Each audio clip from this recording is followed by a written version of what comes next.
The Steam Deck is a very powerful portable device. Packing a quad-core CPU, a ray tracing capable 1.6 teraflop GPU, and gobs of memory bandwidth, Valve's handheld is capable of some brilliant things, and it can tear through modern games, producing PS4 class visuals in a very compact form factor. So far, we've been impressed with the Steam Deck's performance, but games are getting much more demanding as the 9th generation of consoles gets into full swing. Troublingly, several of these titles have exhibited performance hangups on PC, which is the code that the Steam Deck is ultimately stuck with. So how does the Steam Deck cope with this crop of games? We're going to take a look at a range of PC titles released in the last 3 months, including some of the most demanding games out there, to see if the deck can still keep up. Can Valve's system deliver the goods, or does it need an upgrade?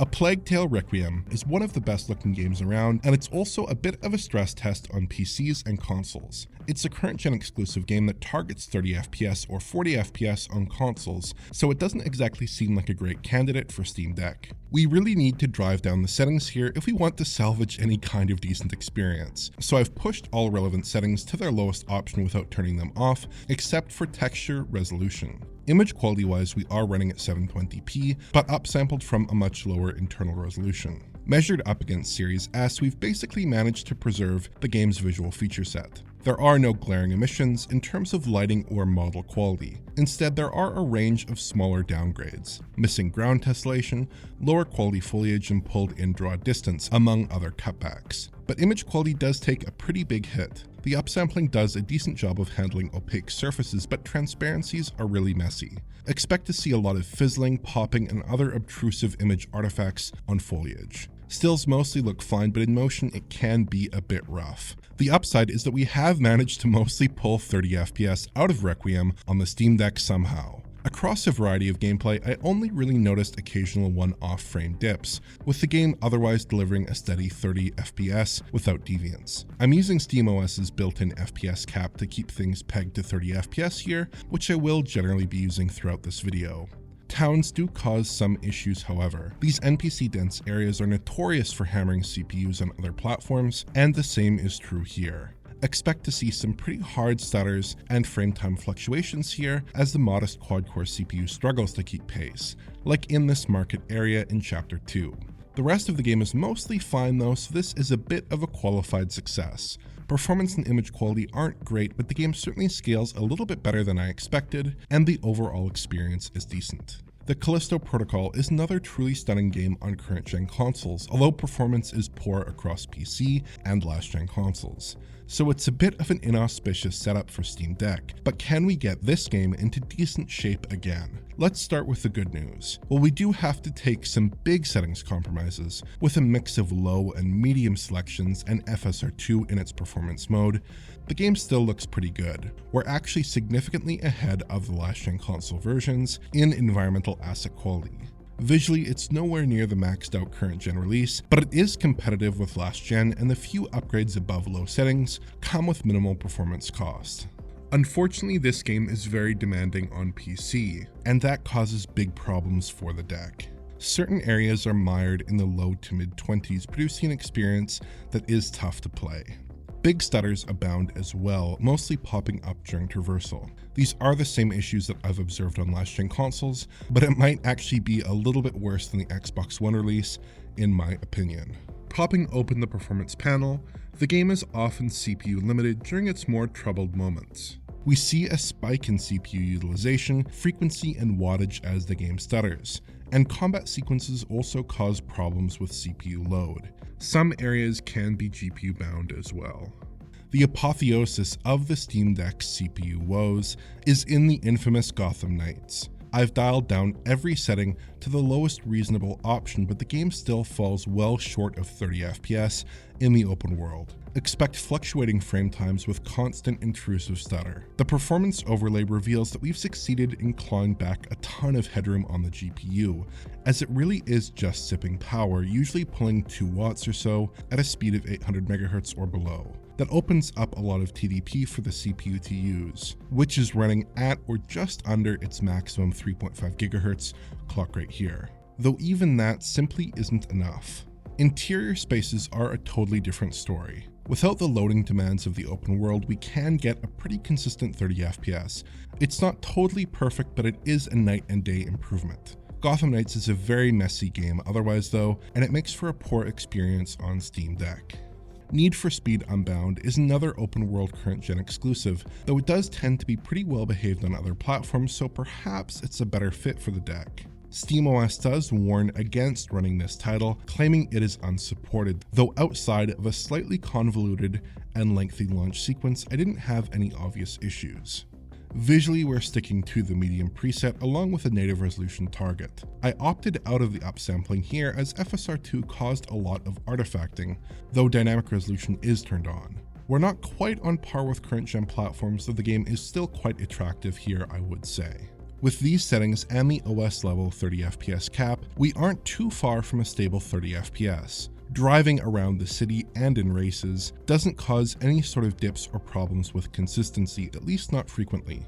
There are periodic stutters, however, during intense moments. I hate to sound like a broken record here, but again, the CPU isn't fast enough to always keep up. The game is more than capable of saturating 8 threads and causing periodic dips at times.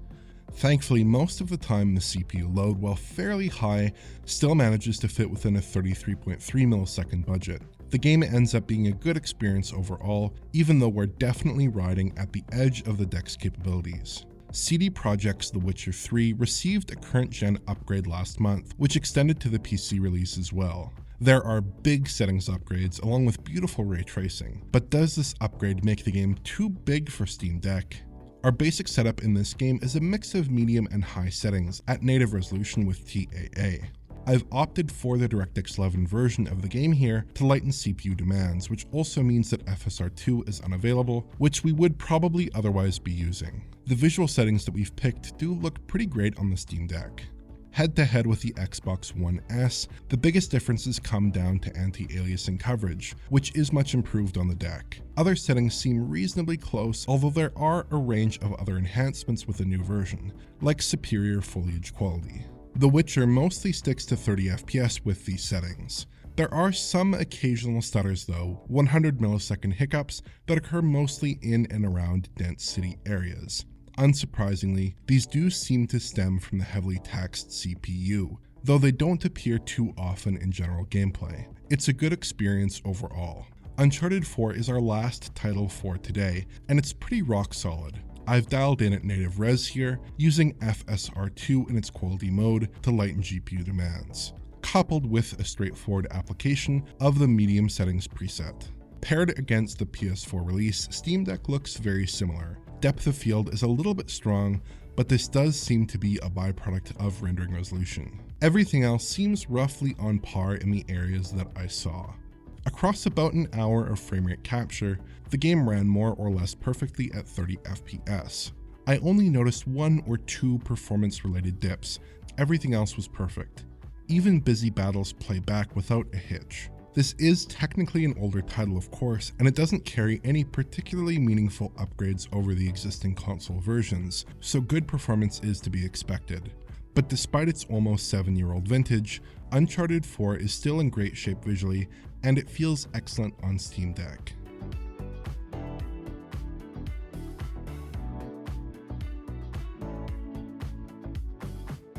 Finally, it's worth touching for a moment on how to handle frame delivery across these titles. To get a 30 FPS lock, I've been using the system level 30 FPS cap for this video, which does indeed deliver a consistently frame-paced 30 FPS. But engaging that 30 FPS cap often causes a serious increase in input lag, which can be very noticeable in some games. There is a way to sidestep this issue that can work well. By typing this string as a launch parameter, you can achieve a 30 FPS frame rate limit without as much input lag.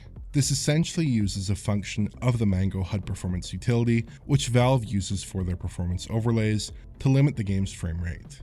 When the system is under heavier load, however, the Mango HUD FPS cap struggles to keep frame times in check, so it's often not a great solution. Some titles do offer their own built-in 30 FPS caps, but PC gamers will know that these can vary in quality. In some games they work quite well, and in others they tend to be inconsistent. You could also engage the hardware support for 40Hz refresh rates to put a hard cap at 40 FPS. The problem with the demanding games that we've covered today is that hitting a consistent 40 FPS is often really tough. Uncharted 4 is probably the closest of the games that we have sampled. But even using the lowest settings available with FSR2 in performance mode, we're still a bit shy of 40 FPS in most firefights. It's not a bad way to play, I suppose, but it's not ideal, and when the game does drop, you get some unpleasant 25 millisecond jutter. Perhaps this is something that Valve should try to improve for future Steam OS releases. Setting some kind of framerate limit below 60 FPS is essential for more demanding titles, so a high quality and consistent cap is critical. And none of the options provide a comprehensive solution for demanding games.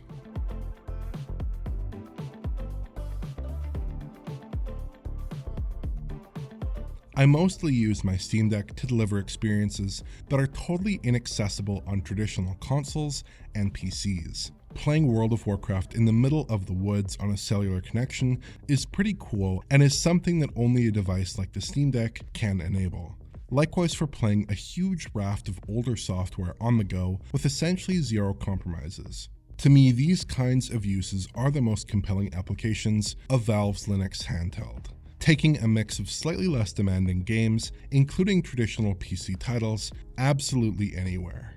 But the deck's headline-grabbing capabilities revolve around running intense 8th generation and 9th generation software. Now, of course, it's absolutely true that the Steam Deck can power compelling experiences with recent big-budget games. But as we've seen today, this does have its limits. The AMD Van Gogh APU at the heart of the deck is an impressive portable chip, but it can struggle with advanced software. Of particular concern is the CPU. When performance was flagging, I was always able to open up enough GPU headroom on the Steam Deck if I needed to. But the modestly clocked quad-core puts a hard limit on the performance of some games. Even when it was consuming 10 or 11 watts, it wasn't able to consistently deliver 30 FPS. For users that are looking for consistently good experiences in advanced titles, I do think that a new device using a more complex chip on a cutting-edge process would be needed. Of particular interest is AMD's upcoming Phoenix Silicon, which packs 8 Zen 4 CPU cores alongside 12 RDNA 3 CUs on a 4nm process. AMD's current implementations specify a minimum 35-watt TDP, but the company's press materials suggest that a version of this chip configured to hit a 15-watt TDP will arrive at some point. A sort of semi-custom chip on a more modern process node could be in the works as well. Something more akin to Van Gogh, packing an extra wide memory interface to make it better suited for gaming workloads.